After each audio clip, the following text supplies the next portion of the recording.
What's up? I'm at work looking rough. But God did something tremendous just a few seconds ago for me. And I really needed it. Of course, I'm working in Beverly Hills today at this mansion. And I was supposed to start work at 7. And, the couple, they're married. They're like 80-something years old. They was getting chauffeured around, and, they kind of got mixed up with the time. So, therefore, they were late, and whatever situation may be. However, they had a chauffeur. And the chauffeur was a black older man. Come to find out, he was 57 years old. And it's just amazing how God works. I kind of pulled him to the side after he escorted them in, helped them up because they're elderly, whatever the situation may be. And, I just asked him, do you know who these people are or what they do? You know what I'm saying? And he said, yeah, come down here, we talk, whatever. And he said, he told me what they do, because they sit on top of money, whatever the situation may be. But more importantly, he placed some pearls in my hand, so to speak, some very valuable nuggets. And it was just such an encouragement, and it's just a wonder. You just never know where your help may come from. And I hate when people tap into that place that you ain't trying to go. You understand what I'm saying? Talking about my daddy. And I'm already in the healing process. And for those of you who don't know, I'm working on my album. And a lot of my past and a lot of my daddy's on the album. And it's just going to touch the world like it's touching me in a tremendous way. And I'm just super amped about it. It's about time, and then, it got to be a finished product. But back to the subject at hand, he was asking me, was I out here by myself? Was I in a safe place? He gave me his card, asked me if I ever needed to talk to somebody, call him. He was asking what church I go to, a whole bunch of things. And he said, and the funny thing, he's 57. I think my dad is about 60 years old. So it was like talking to my daddy. And I don't often meet older men that can meet me in that place, like that are relative to, where I'm, it's different with women, but men, you don't get that a lot. And he don't even have kids, come to find out. And he was just talking about, how drugs have filled his life, and, that's part of the reason why he don't have kids. He said he asked God this. He said, God, if I'm going to be an abuser any way, verbally, physically, don't give me no kids. And he said, God, answer that prayer. He said, I got God kids, but God didn't bless me to have kids. I tried to. I was married, this and that, whatever. And I was like, wow, that's powerful. You got to be careful what you ask for, because God doesn't answer your prayer. And I read this thing on Instagram. He said, everything you ask God for, he's already doing it. That's why you're going through what you're going through. And I was just thinking, wow, you really got to be careful, because you can sort of be placing yourself in your own ditch. But preparation is preparation. But black men of America, especially, you have to understand, and this goes out to all humanity. First of all, I'm going to explain to you guys why the enemy is after men. That's one. Two, why the enemy is after black men. Everybody knows that we as a culture, as African Americans, have come from slavery. But just think about, even before the time of Jesus, who was the enemy after? The adversary was after. You remember the decree that I believe it was Pharaoh put out on Moses to kill all the baby boys? He was after the men. The same thing happened again, and I think that only happened twice in the Bible. The decree was made to assassinate all the babies, all the boys, when it was Jesus, because they thought they can stop the plan, the destiny, the purpose. Because it ain't even black women, it's black men. You understand what I'm saying? Read between the lines. Do your research. Check this out. Because, see, what the enemy knows is this. If he can kill you and we're supposed to be the head of the household, everything else is going to fall apart. Do you get what I'm saying? If you were literally to cut off the head of your body would serve no purpose. Because why? You're like the nucleus. You're where it all comes from. You're the source. You understand what I'm saying? We were created to be the head. So when you kill the men, what is left? Somebody must take over. And watch this. This is what happened. More importantly, this is what happens when we survive, when we make it. When the enemy tries to kill us and it doesn't work, we make it to the White House. We become the Malcolm X and the Martin Luther King of our generation.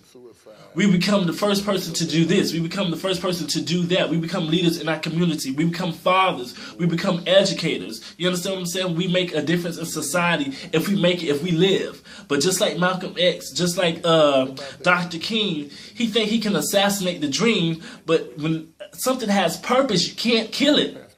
It only will die if you allow it.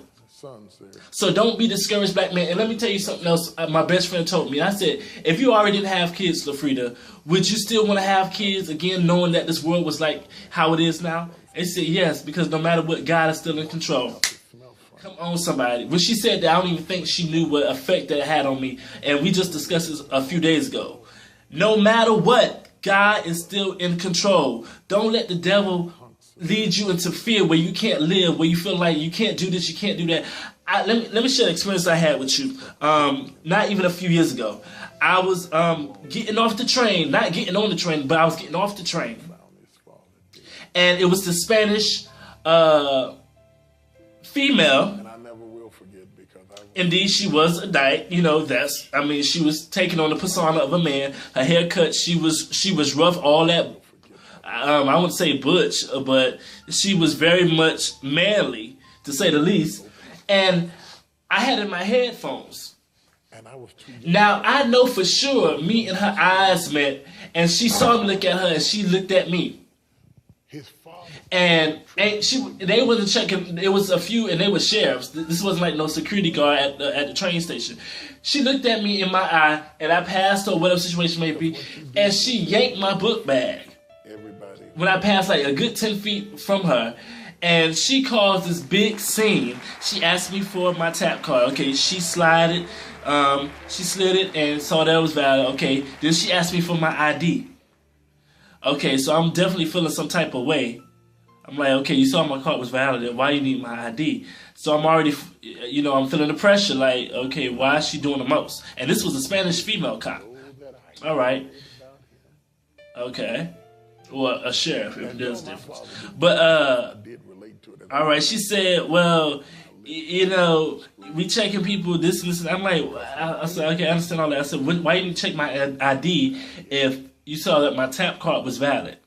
And, she started going on and on, like, there's going to be a problem. And she caused a big scene, put me down, and she spread my legs. And I'm telling you, when she groped me, what reason would a cop, sheriff, whatever she may have been, groping me just to see if my tap card was valid when I'm getting off the train? I'm not even getting on the train. I'm getting off the train, trying to get to where I need to be.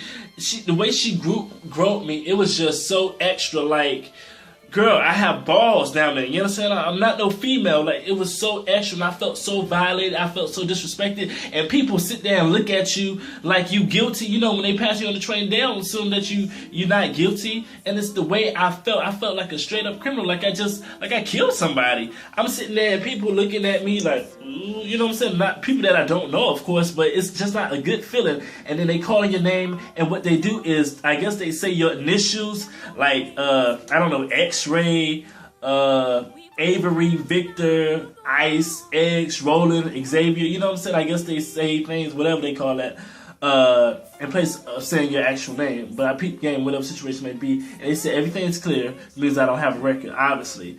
And she, long story short, this is really long story short, she say, okay, well, here's, and if I didn't say nothing, I'm trying to get my ID, and she said, are we going to have a problem here? And I'm like, what? I said, I'm just trying to get my ID. Everything was clear. Like, I just don't What are you talking about? Well, we can take this down to the police station if you're going to make a problem. And I'm like, no, it's fine.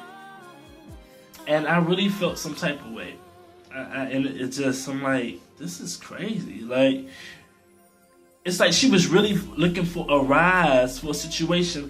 And this is why I say it could have been me. I could have been Mike Brown. I could have been Eric Gardner. I could have been one of these people.